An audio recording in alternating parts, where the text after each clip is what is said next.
Première partie. Dialectique des principes électifs et dynastiques, 632-775. La tradition apologétique et historiographique enseigne qu'au lendemain de la mort du prophète, en 632, il n'y avait aucun protocole préalable pour sa succession. C'est alors qu'aurait été instauré le principe de préservation de l'unité de la Ummah, notamment à l'égard des ethnies et provinces péninsulaires qui avaient proclamé leur indépendance, la Ridda. Première sous-partie. Élection, désignation et succession. Constantes anthropologiques d'une communauté hors de l'état dynastique. Afin d'éviter une dissolution de l'entité politique médinoise, le principe d'une continuité monarchique fut acté. Les plus éminents compagnons se réunirent pour élire une autorité incontestable qui joindrait l'ancienneté dans le mouvement, l'autorité de l'âge et la proximité familiale avec le chef défunt. Abou Bakr, un des beaux-pères du prophète, fut élu. Ce protocole d'élection, sans rapport avec celui des régimes représentatifs contemporains, se rapproche en revanche de celui des évêchés, des abbayes ou encore des pontificats et des patriarcats. Un second protocole d'élection aurait ainsi été initié à cette époque, lorsque le premier successeur du prophète, afin de garantir l'unité de la Oumma, prit la décision de désigner son successeur de son vivant. Il élit alors Omar ibn al-Khattab, un autre beau-père du prophète et influent chef d'un puissant clan quraishite. Cela dit, d'un point de vue anthropologique, Abou Bakr constitue une sorte de pontife de transition, élu par le consensus des membres éminents d'une entité politique, avant tout en raison de sa relative faiblesse, afin de tempérer la rupture d'un changement de leadership, laquelle est incarnée par la nomination du deuxième calife. Ses partisans avaient naturellement appuyé l'élection du monarque de consensus. Ce monarque de consensus permettait justement de rendre la succession de Omar moins brutale et donc plus efficace. En effet, le système de gouvernement le plus courant en Arabie et dans les sociétés sans État impérial fort, comme par exemple dans les montagnes Maures, dans les steppes turques ou les fjords norrois, est celui de l'assemblée des chefs de famille. Ils peuvent alors s'y donner un chef, un raïs. Il peut être soit un émir ponctuel, un stratège élu pour diriger une expédition militaire, soit pour le long terme un cheikh, un ancien, ou un sharif, un noble, qui préside au conseil et arbitre les conflits. Mais le pouvoir personnel de ces hommes repose sur le consensus de la communauté tribale et sur leur capacité de diplomatie et de synthèse des opinions adverses. Ils ne peuvent rien imposer. Cela dit, il n'y a rien de contradictoire entre ces deux principes. D'une part, l'élection du monarque et la modération de son pouvoir législatif, et d'autre part, l'existence de dynasties familiales. En effet, les contribules considèrent naturel que la sagesse et l'autorité s'héritent au sein d'une même famille. Pour autant, ceci n'induit aucune règle patrilinéaire. Le recours à un frère cadet, voire à un oncle, un cousin, peut être tout aussi logique. D'autre part, il y a généralement plusieurs familles puissantes qui connaissent, en fonction des aléas événementiels et des qualités individuelles de chacun, des alternances entre familles à la tête de l'entité politique. Il est ainsi courant de choisir les chefs d'expédition au sein des mêmes familles qui constituent autant de candidats à la direction de la communauté. Enfin, ces clans sont associés entre eux par des alliances matrimoniales, ce qui implique que, malgré tout, beaux-pères et gendres se succèdent autant que frères et fils. La conséquence était la succession assez fréquente de membres de même famille au poste de raïs ou de malik, de roi, pendant des périodes plus ou moins longues, tandis que les alternances concernaient des parents par alliance. Même renversés, les héritiers d'une famille déchue continuaient en outre de siéger au nombre des notables de l'Assemblée. Deuxième sous-partie, les trois partis, des califes bien mal guidés. Réputés autoritaires et n'hésitant jamais à légiférer, les 10 années de califat de Omar, 634-644, s'ancrent dans un moment pourtant décisif en termes de revenus fiscaux, les conquêtes successives de la Syrie, de l'Irak et de l'Égypte. Pour une raison méconnue, en dépit de cette puissance financière, la famille de Omar ne chercha pas ou ne réussit pas à s'imposer à la succession. Ils semblent n'avoir tiré aucun bénéfice de l'enrichissement considérable de la communauté partagée avec les fondateurs de la cité de Médine, et ce en dépit du principe du quin, part du prophète dont les califes auraient prétendu hériter. Omar ayant été assassiné avant de penser à désigner son successeur, les autres puissants clans familiaux qui s'affrontaient dans l'ombre du califat firent connaître au grand jour leurs antagonismes au lendemain de son assassinat inattendu. D'une part, certains réclamaient que le pouvoir légitime restât aux mains du clan de Muhammad, la famille de Hashim, menée par le cousin de Muhammad, Ali ibn Abi Talib. Contrairement à la théorie postérieure d'une absence au moment de l'élection de 632, probable dérivé d'une apologétique chiite, il est plus probable de le considérer simplement comme un membre encore trop inexpérimenté de l'élite médinoise, trop inexpérimenté pour avoir pesé dans les délibérations. Les partisans Shia, ces partisans, mettaient alors en avant qu'il cumulait le privilège de compter parmi les rares gendres de Muhammad, ce qui faisait de lui le plus éminent des membres de la famille de Muhammad. Face à eux, les Omeyyades comptaient aussi des figures importantes parmi les compagnons de Médine, à commencer par Othman ibn Affan, qui règne de 644 à 656. Et ce, en dépit du fait qu'une branche avait dirigé le parti opposé à Muhammad avant 630, la famille d'Abu Sufyan, la sous-famille omeyyade d'Abu Sufyan.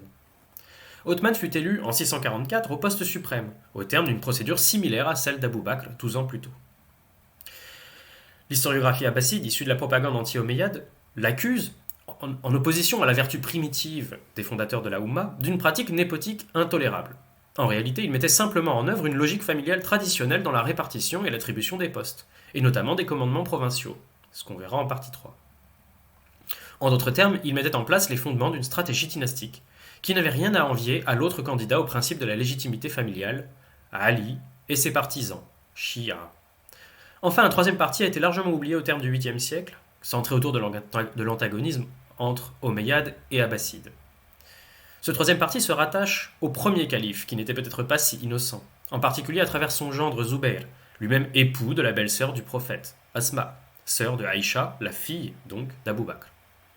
Ce faisant, le concept même de califat des quatre bien guidés, revêtant le rôle de modèle canonique d'unité de la communauté et d'élections régulières et consensuelles, cache mal plutôt une tension entre potentats rivaux. L'idéalisation de ce moment originel et de son principe électif est un paradoxe, dans la mesure où il est le fruit d'une construction postérieure, à une époque abbasside où la légitimité dynastique était acquise. Ce vestige mémoriel d'un système initial fondé sur l'assemblée, shura, l'élection du meilleur imam, du meilleur berger, comme on a vu en TD de la communauté, continua à nourrir les tentatives de renversement et les tyrannicides au 8e jusqu'au 10e siècle. Il constitua de même le principe fondamental de toute la théorie politique des Émirats kharijites.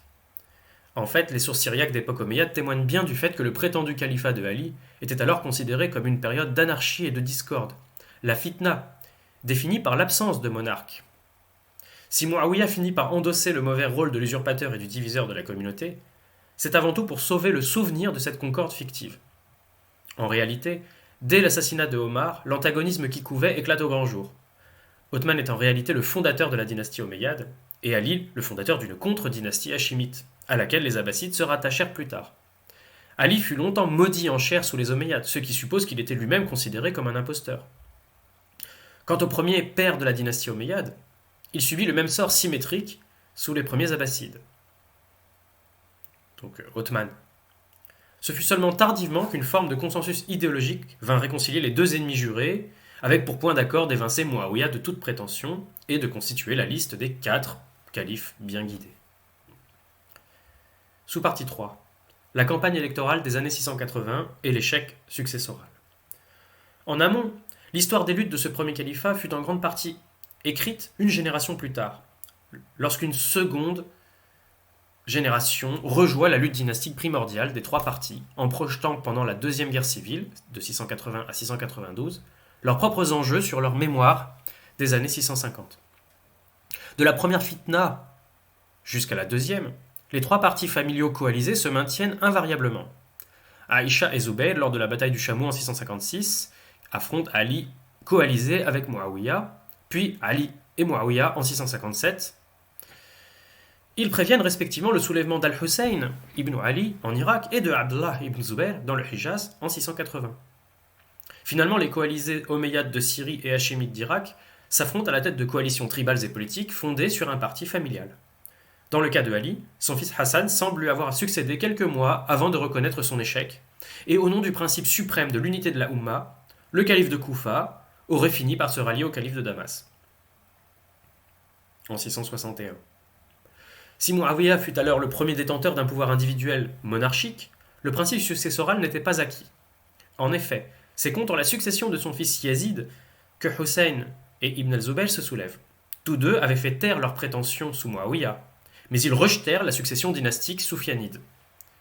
En effet, le principe de désignation du successeur qu'Abou Bakr avait instauré aurait été remployé par le premier calife omeyyade, mais cette fois pour associer de son vivant son fils Yazid à son autorité. S'inspirant sans doute d'un modèle bien connu dans l'Empire romain, y compris chez ses contemporains héraclides, le calife en titre aurait exigé de son vivant un serment d'allégeance, la bay'a, préventif pour son fils. Ibn al-Zubayr, de même que Hussein et son demi-frère Ibn al-Hanafiya, réclamaient le pouvoir pour eux-mêmes, en s'inscrivant au contraire dans la perspective d'une élection ouverte à la succession. Ainsi, la désignation par Muawiyah n'avait conféré aucune légitimité de principe à Yazid. Seul un rapport de force favorable et d'habiles alliances régionales lui permirent de se maintenir. Pourtant, sa personnalité faible contribua à ruiner cette première tentative d'instauration dynastique, un peu comme celle de Hassan qui avait eu la clairvoyance de renoncer à succéder à son père. Dès lors, la mort prématurée de Yazid relança l'opportunité d'une alternance, clamée par les autres partis familiaux, Alides et Zubayrides, qui s'imposèrent en 683 en Syrie, puis se concentrèrent en Irak et au Hijaz. Après deux cousins éloignés, Othman et Muawiyah, le parti familial omeyyade s'incarna en une troisième branche, celle de Marwan. Ce notable médinois et ses fils invoquèrent probablement le principe de continuité familiale pour s'affirmer en Syrie. Pour autant, il n'y avait pas de logique de succession dynastique étendue à toute la famille omeyyade. En effet, Marwan fut élu en Syrie, en symétrie et concurrence de son rival Ibn al-Zubayr dans le Hijaz. Ce qui confirme que le principe électif restait prioritaire. Aucun des trois partis qui se targuaient de proximité politique ou familiale pour alimenter leur légitimité ne pouvait les juger suffisantes, ni nécessaires. Par ailleurs, le sang du prophète ne semble nullement avoir constitué un argument de légitimité, dans la mesure où le candidat hachémite des années 680-690, Ibn al-Hanafiya, n'était pas le descendant de Fatima. Cet argument du sang fatimide date sans doute du 8e siècle, peut-être seulement lorsqu'il fut question pour les chiites de délégitimer le califat abbasside, celui de l'oncle aîné de la famille hachémite.